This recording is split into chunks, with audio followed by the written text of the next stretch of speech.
നമസ്കാരം, ഞാൻ ശശികുമാർ തിരുമുല്ലവാരം. ഇതെൻ്റെ 160ാമത്തെ എപ്പിസോഡാണ്.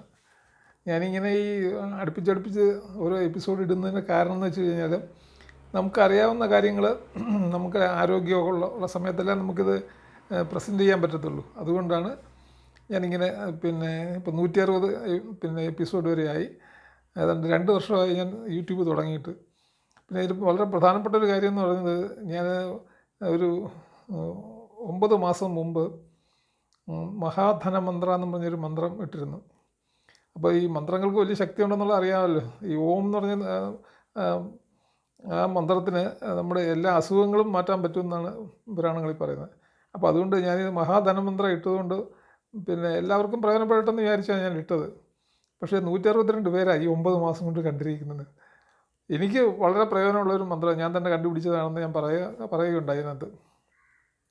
എനിക്ക് ഇതുപോലെ സാമ്പത്തികം പണ്ടൊക്കെ ബുദ്ധിമുട്ടും കാര്യങ്ങളൊക്കെ ഉണ്ടായിരുന്നു. പക്ഷേ അതെല്ലാം മാറി ഈ 10-12 വർഷം കൊണ്ട് ഞാനത് പ്രാക്ടീസ് ചെയ്യുന്നൊരു മന്ത്രമാണ്. ഇത് ചൊല്ലിയ എനിക്ക് എൻ്റെ കയ്യിൽ നിന്ന് ഒരു നയാ പൈസ പോലും പോയിട്ടില്ല. എല്ലാം എന്തെങ്കിലും എനിക്ക് പ്രൈസ് അടിക്കുകയോ അങ്ങനെ 25 തവണ ഓരോരോ പ്രൈസുകൾ എനിക്ക് അടിച്ചിട്ടുണ്ട്. അപ്പോൾ അങ്ങനെ എനിക്കൊരു കൈ നഷ്ടവും വന്നിട്ടില്ല. വളരെ ഭാഗ്യത്തിൻ്റെ രൂപത്തിലായാലും ഗിഫ്റ്റായിട്ടും ഒക്കെ ഒരുപാട് പ്രയോജനങ്ങൾ ഉണ്ടാകുകയും ചെയ്തിട്ടുണ്ട്. പക്ഷേ അത് ആളുകളോട് പറയുന്നതെന്ന് വെച്ചാൽ അവർക്ക് നമ്മുടെ ചാനൽ സബ്സ്ക്രൈബ് ചെയ്യണമെന്ന് ഞാൻ ഒരു മനുഷ്യരോടും പറഞ്ഞിട്ടില്ല, ഇനിയോട്ട് പറയത്തുമില്ല.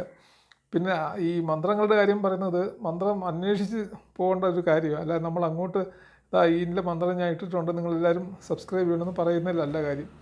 നമ്മൾ ആ മന്ത്രത്തിനോട് ഒരു അനുഗ്രഹം കിട്ടണമെന്നുണ്ടെങ്കിൽ, മന്ത്രത്തിൻ്റെ അനുഗ്രഹം കിട്ടണമെങ്കിൽ നമ്മൾ മന്ത്രത്തിനെ അന്വേഷിച്ച് പോകണം എന്നാണ് പറയുന്നത്. അപ്പം നല്ല ചാനൽ സബ്സ്ക്രൈബ് ചെയ്ത് നോക്കിയെങ്കിലേ അത് കണ്ടുപിടിക്കാൻ പറ്റും.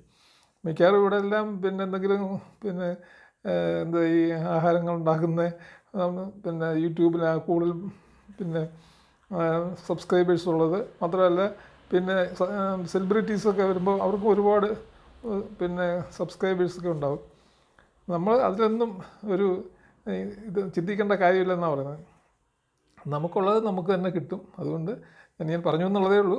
ഇന്നത്തെ എൻ്റെ വിഷയം എന്ന് പറയുന്നത് സ്ത്രീകൾക്ക് വളരെ പ്രയോജനപ്പെടുന്നൊരു കാര്യമാണ്. അതായത് എൻ്റെ ഒരു വലിയ ഈ യൂട്യൂബിൻ്റെ ഒരു ഒരു അഭ്യുദയകാംക്ഷി പറഞ്ഞതനുസരിച്ച് ഞാൻ എൻ്റെ ഈ ഹെഡിങ്, അതായത് ഇതിൻ്റെ ടൈറ്റിൽ ഇംഗ്ലീഷിലും മലയാളത്തിലും ആക്കാൻ പോവാം. അപ്പം എൻ്റെ പേരെന്ന് പറയുന്നത് jealousy in women and analysis. ഇതാണ് ഇന്നത്തെ എൻ്റെ പേര്. അതിൻ്റെ മലയാളം സ്ത്രീകളിലെ അസൂയ ഒരു അവലോകനം. ഇതാണ് എൻ്റെ പേരായിട്ട് ഞാൻ ഇട്ടിരിക്കുന്നത്. അതുപോലെ ഇതിൽ എന്തൊക്കെ നമുക്ക് ഈ സ്ത്രീകൾക്ക് ഏറ്റവും വലിയ പ്രശ്നം അതാണല്ലോ. പണ്ട് പുരാണങ്ങളിലൊക്കെ പറയുന്ന പോലെ പഴമക്കാർ പറയുന്നത് 2 പുരുഷന്മാർ തമ്മിൽ ഏതാണ്ട് എല്ലാ കാര്യങ്ങളിലും ഒത്തുചേർന്ന് പോകും. എന്നാൽ സ്ത്രീകൾ തമ്മിൽ മിക്കവാറും എല്ലാ കാര്യങ്ങളിലും അഭിപ്രായ വ്യത്യാസം ഉണ്ടാവുന്നതാണ്. പക്ഷേ അത് അവർ പുറമേ കാണിക്കത്തില്ല. അതാണ് അതിൻ്റെ പ്രത്യേകത. ഇനി പരിശുദ്ധ ബൈബിൾ പറയുന്നത് അസൂയ അത് ഏത് തരത്തിലുള്ളതായാലും അത് ആത്മാക്കളെ നമ്മുടെ ദൈവത്തിൻ്റെ രാജ്യത്തിലേക്ക് പ്രവേശിപ്പിക്കത്തില്ലെന്നാണ്. അങ്ങനെയുള്ള ആത്മാക്കളെ, ഈ അസൂയുള്ള ആത്മാക്കളെ ദൈവത്തിൻ്റെ രാജ്യത്തിൽ പ്രവേശിപ്പിക്കത്തില്ലെന്ന് പരിശുദ്ധ ബൈബിൾ പ്രത്യേകം പറയുന്നുണ്ട്. പിന്നെ ബൈബിൾ തുടർന്നും പറയുന്നുണ്ട്, നിങ്ങൾ ആ വികാരങ്ങളെ നല്ല വികാരങ്ങൾ കൊണ്ട് തോൽപ്പിക്കൂ. അതായത് ഈ അസൂയയെ നല്ല വികാരങ്ങൾ കൊണ്ട് തോൽപ്പിക്കണം, നിങ്ങൾക്ക് ദൈവത്തിൻ്റെ അനുഗ്രഹങ്ങൾ വന്നു ചേരുമെന്നാണ് ബൈബിളിൽ പറയുന്നത്. പിന്നെ ഈശ്വരാനുഗ്രഹം നിങ്ങളെ രക്ഷിക്കുക തന്നെ ചെയ്യുമെന്ന് ബൈബിളിൽ വീണ്ടും പറയുന്നുണ്ട്. ക്ഷമയും വിശ്വസ്തതയും കാണിക്കുന്ന എല്ലാവരെയും ദൈവം രക്ഷിക്കുമെന്നും പറയുന്നുണ്ട്. എല്ലാവരെയും സ്നേഹിക്കുക, അസൂയ കാണിക്കാതിരിക്കുക. ദൈവത്തിന് മുമ്പിൽ നമ്മളെല്ലാവരും തുല്യരാണ്. അതുകൊണ്ട് സ്വാർത്ഥതയ്ക്ക് വേണ്ടി ഒന്നും ചെയ്യാതിരിക്കുക. അത് മാത്രമേ നമ്മളെ ദൈവത്തിനോട് അടുപ്പിക്കത്തുള്ളൂ. സ്വാർത്ഥതയ്ക്ക് വേണ്ടി ഒന്നും ചെയ്യാൻ പാടില്ല. എല്ലാം നമ്മൾ മറ്റുള്ളവരെ എല്ലാവരും നമ്മൾ തുല്യരായിട്ട് തന്നെ കരുതണം. അങ്ങനെ ചെയ്താൽ ദൈവരാജ്യത്തിലേക്ക്, അതായത് സ്വർഗരാജ്യത്തിലേക്ക് നമുക്ക് പ്രവേശനം കിട്ടുമെന്നാണ് പരിശുദ്ധ ബൈബിൾ പറയുന്നത്. പിന്നെ പരിശുദ്ധ ഖുർആൻ പറയുന്നത് അസൂയ എന്ന് പറയുന്നത് ഏറ്റവും അപകടകാരിയായ വികാരമാണെന്നാണ് പരിശുദ്ധ ഖുർആൻ പറയുന്നത്. മാത്രമല്ല ആ വികാരം നമ്മുടെ ഹൃദയത്തിൻ്റെ സമാധാനം നശിപ്പിക്കുമെന്ന് മാത്രമല്ല അല്ലാഹുവിലുള്ള വിശ്വാസവും കുറയ്ക്കും എന്നും പറയുന്നുണ്ട്. ഈ പരിശുദ്ധ ഖുർആനിൽ പറയുന്നുണ്ട്. അതായത് നമ്മുടെ അല്ലാഹുവിലുള്ള വിശ്വാസം കൂടെ കുറയാൻ കാരണം നമ്മുടെ ഈ അസൂയ കാരണം കുറയുമെന്നാണ് പറയുന്നത്. പിന്നെ ഈ അസൂയയെ ഒരിക്കലും പ്രോത്സാഹിപ്പിക്കപ്പെടേണ്ട ഒരു സ്വഭാവമല്ലെന്നാണ് അല്ലാഹുവും പറയുന്നത്. പിന്നെ അസൂയ എന്ന് പറയുന്ന ആ സ്വഭാവം ഒരു കാരണവശാലും നമ്മൾ ആ സ്വഭാവത്തിനെ പ്രോത്സാഹിപ്പിക്കാൻ പാടില്ലെന്ന് അല്ലാഹുവും പറയുന്നുണ്ട്. പിന്നെ ഈ അസൂയ അഗ്നി വിറകിനെ ദഹിപ്പിക്കുന്നത് പോലെ നമ്മളെയും ദഹിപ്പിക്കുമെന്നാണ് പരിശുദ്ധ ഖുർആനിൽ പറയുന്നത്. അഗ്നി വിറകിനെ നശിപ്പിക്കാൻ വലിയ ഇതൊന്നും വേണ്ടല്ലോ. അപ്പോൾ അതേപോലെയാണ് നമ്മളെ തന്നെ നശിപ്പിക്കാനുള്ള ഒരു കാരണമാണ് ഈ അസൂയ എന്നാണ് പരിശുദ്ധ ഖുർആനും പറയുന്നത്. പിന്നെ ഹിന്ദു മിതോളജി അനുസരിച്ച് ഭഗവാൻ ശ്രീകൃഷ്ണൻ ഭഗവത്ഗീതയിൽ അർജുനനോട് മുന്നറിയിപ്പ് കൊടുക്കുന്നുണ്ട്. അർജുന, നീ അസൂയ ഉള്ളവനാകരുത്, അത് നിന്നെ ബാധിക്കരുത് എന്നാണ് പറയുന്നത്. അർജുന, നീ അസൂയ ഉള്ളവനാകരുത്, അത് നിന്നെ ബാധിക്കരുത്. മാത്രമല്ല, ഹിന്ദു തത്വശാസ്ത്രം അനുസരിച്ച് മനുഷ്യരുടെ 8 ശത്രുക്കളിലൊന്നാണ് മാത്സര്യം അല്ലെങ്കിൽ അസൂയ എന്നും പറയുന്നുണ്ട്.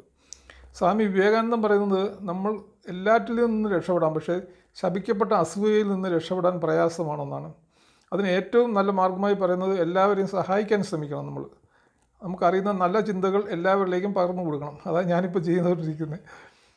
പിന്നെ നമ്മുടെ ആളുകൾക്ക് സാധാരണയായി മറ്റുള്ളവരെ അംഗീകരിക്കാൻ ബുദ്ധിമുട്ടാണ്. അത് വളരെ ശരിയാണ്. കാരണം നമ്മളെന്തെങ്കിലും ഒരു നല്ല കാര്യം ചെയ്താൽ അവർ അത് കാണാത്ത മുണ്ടിലങ്ങ് പോകുന്ന ആളുകളായി, നമ്മുടെ ബന്ധുക്കളായാലും സ്വന്തക്കാരായാലും എല്ലാവരും, സുഹൃത്തുക്കളായാലും പറയണ്ട. കാരണം എല്ലാവർക്കും ഈ സ്വാർത്ഥതയാണല്ലോ മുന്നിട്ട് നിൽക്കുന്നത്.